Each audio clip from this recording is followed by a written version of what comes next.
Hello, Robin. How are you? Hi, How how are are you? you? And I'm doing very well, thank you. And I hope you are safe and well with little family very well. Yes, sir. I hope you are as well. Thank you. So, on behalf of the North Cross School, Roanoke, Virginia, we can have a conversation for about 10 minutes. You can ask questions on behalf of your students or as a teacher teaching this book to your students, and we just have a conversation. All right? Okay. All right. Okay. Awesome. So I'll start out. I have a list of questions that the students submitted. So the first one is they were a little curious about your writing process. How hard was it to write, and what was your process? How much time did you spend per day when you were writing the book? At the time that you spend per day varies based on inspiration and also based on the discipline itself to sit down and write. For the first book, Along with One, particularly because it was a story that I already knew, but it was also a very difficult story to return to. I avoided sitting down to write. I didn't want to return to it. So my writing schedule was not. But once I started writing and I got into it, I would usually write at night. So I would start writing maybe anytime after 1 a.m. and I'll write all the way to 6 a.m. and I'll wake up and I'll go get coffee, go to class, and try to take a nap during the day. And when I have time, I will read what I've written at night. So I basically write at night. I like how quiet it is so that I can actually go into that space and that world again. It took me 3 years to complete the book from beginning to publication because I had to take a break from it also. It was difficult to get, and then I'll come back to it. So and also I'm sure your teachers have told you, you also have to revise. Even if you know your story you're writing, you have to revise and revise and revise and revise. Because what you think you know in your mind that makes sense to you, you have to be able to communicate it in your writing in a way that it makes sense for the person receiving it as well. So yeah. Okay. Awesome. Next question is do you still listen to hip hop?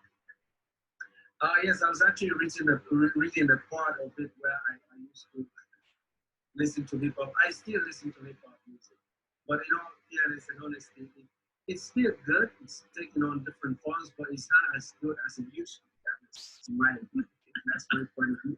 Because when I was a kid, I think hip hop artists were true and true poets. They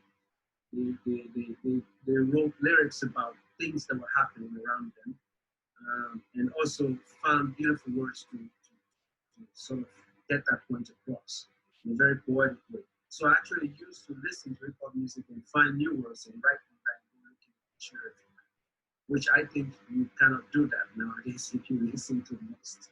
But I still do listen. It's still a great music. It's taking on a different form. Great. Thank you. So another question we have is, what's it like working with UNICEF and meeting other children who've had similar experiences to you? Well, one of the things that I thought to myself was that, listen, I survived this experience and I've been able to come out of it, had an education, I wrote a book, that these things were not sufficient, that I needed not only others who haven't experienced it to hear about it, but I also need to go meet the people who are still going through it. And so through the work of UNICEF, I do that so that I can also explain to them that it's possible to recover, to take that leap of faith and find yourself again, your lost child again, or your lost version of who you want to be again. So when I go into these spaces, it's really remarkable to find young people who still have that resilience, or who are able to uh, give confidence to take that path, which is also difficult in its own way, but it's more difficult to be in the war itself. So that's usually that's the reward that I have in this work. It is difficult because I go into environments that remind me of my life, but it is a small price to pay to make sure that young people do not forget that they have this natural resilience within them to survive and surpass whatever difficulties they. Another question, if you could choose one person or thing that motivated you through your whole journey as a soldier and through everything you went through, who or what would that be? I would say several things. Different parts of my life, I had different inspiration, and some people who gave me strength and allowed me to keep moving. When I started running from the war, it was a group of young friends that I was with, young boys that I was with, we had each other's back in a way. We pushed each other, we motivated, so we wouldn't give up. And the desire was that we would find our families again. So that was the foundation. When that group had been instructed into the army, and we were now soldiers fighting, it became difficult to maintain that. But what put it really is when I was a boy, my father used to say, if you're alive, there's a possibility that something good will happen to you. But if you no longer had any such possibility, that you will not be alive. So for me, every day when I woke up, even though I was going through difficulties, I thought to myself, well, I'm still alive. So maybe tomorrow will be different. And holding on to that little shred of hope for that possibility was what carried me through a lot. And later on, I met other people in my life who also reintroduced the idea to me that humanity is good, even though I'd experienced the worst side of it. So in different stages, it's one of those things, but it's that thing that kept ringing in my head to this day.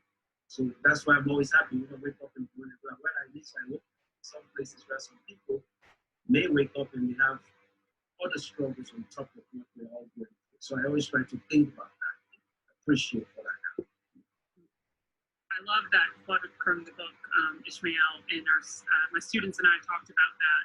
If you wake up, then that means there's more for you and there's something more to be done. Absolutely. Another question from a student, is there something you miss from your childhood in Sierra Leone? Oh, I miss everything about my country, Sierra Leone. In fact, I was there last December. It became what it is, and I was planning on returning at some point. I've lived there with my family, and I'm planning on going back to live there. Home is always home to me, regardless of what has happened. When I'm in Sierra Leone, I feel at peace, and I feel even feels on my body. It's welcoming. I miss the simplicity and the understanding that we are each other's keepers as human beings, where there's always a community sense of things. There's individuality, but there's also a thing that you belong to the community as well. So I really missed out my childhood, where I remember as a kid, I don't think I even ever had understood the concept of a wallet or to have money in your pocket. I would just leave in the morning, and I would eat at my neighbor's place. Somebody, I miss that beauty, that idea, that belief that we're each other's keepers. And I miss that, and I want my kids. So it's just also we have a strong sense of humor, which is also medicine to recover and to deal with things. Sierra Leoneans are very funny, so I miss that. Nothing is too serious. Things are serious, but it's not going to be too serious that you stop. Because life will stay routine. So I miss those things very much. I like that. They wanted to know if you still have dreams, nightmares, any kind of experience that takes you back to your time as a soldier. Years ago, I used to have a lot of them, but over the years, it's kind of waned out a little bit, and because I've also been able to live and create other memories that have outweighed the memories before. So I'm able to, and I'm a father of three, so so I have two girls, a 6-year-old and a three-year-old twins, a boy and a girl. So also the beauty of just what they bring to my life and my wife and my family, and that little family of mine has kind of outweighed, those moments. And if you're a parent, you're so exhausted at the end of the day that I think the nightmares will even run away from you because you miss that stage. Yeah, definitely. I don't know how much more time I have, Ishmael, but let me look and see if there's anything else. I would say, I think they were intrigued and found it quite humorous when you explained your first trip to New York City. And so can you kind of go back to that time, your first time in New York City, and you talk about it a lot in the book, but they were curious, what had you expected coming to New York City, and what still today stands out in your memory of that first trip? Yes, actually, New York City, my heart is in New York right now, as it's one of the heaviest places hit in the country with COVID-19. It's my first entry into the United States. That was the first city, and so my heart is there. But when I come around that time, my first arrival was in the winter. And prior to that, I'd never left Sierra Leone. I even had to get a passport because of this travel. And the first time I was on a plane, everything was so new. I knew about New York through the rock videos I'd seen, people driving fast cars and all of that. So frankly, I wasn't looking forward to going anywhere that had any semblance of violence because I just come from the war. So I just didn't want to be anywhere where I could be disturbed in any way. So I wasn't looking forward to it. I was hesitant, thinking, what is this place? But what was also shocking that when we arrived, I didn't know that it was winter. I knew the word winter because I read Shakespeare growing up, but I did not have any physical relationship to it. So all of a sudden we arrived, and the friend that I come with, we didn't have any winter jacket, and it was in the winter.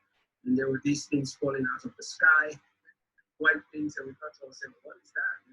It's like in the Christmas movies. So that's all that we could relate to.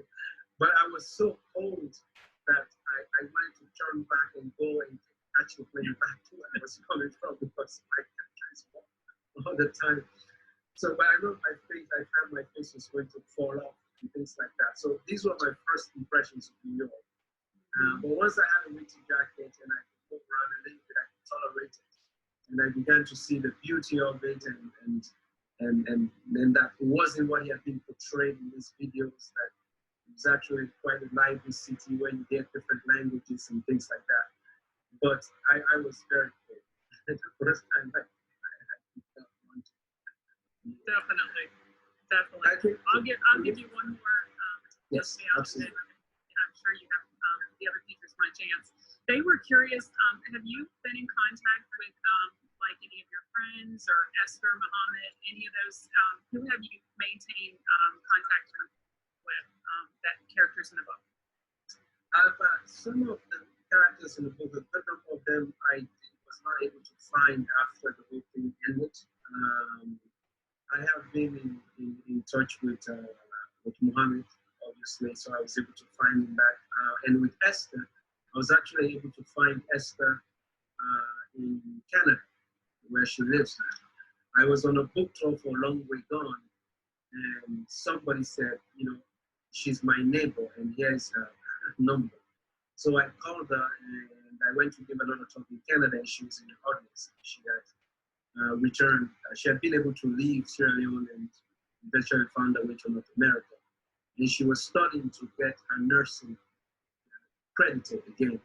So when I introduced her in the school basically decided that, okay, fine, she can get the accreditation for her nursing. They're like, is that the Esther in the book? Like, of course, she needs to get it. So in a way, it kind of fast-tracked the process. So I've stayed in touch. And over the years, I've been able to find a few people here and there, but yeah. And I've stayed in touch with a lot. That's awesome. I guess technology, your books and technology make that a little easier. So that's awesome. Absolutely. Thank you so much, Robin. And I want to thank you for being a teacher. It's Teacher Appreciation Week, and I'm sure your students have thanked you as well. And thank you all for always finding ways to open the eyes of the students to take them to realities that may be different, but can also impact their lives. So I really appreciate that. So we thank you all, teachers, and have a wonderful one. And if we get Emily to, if Emily has been able to figure it out, we can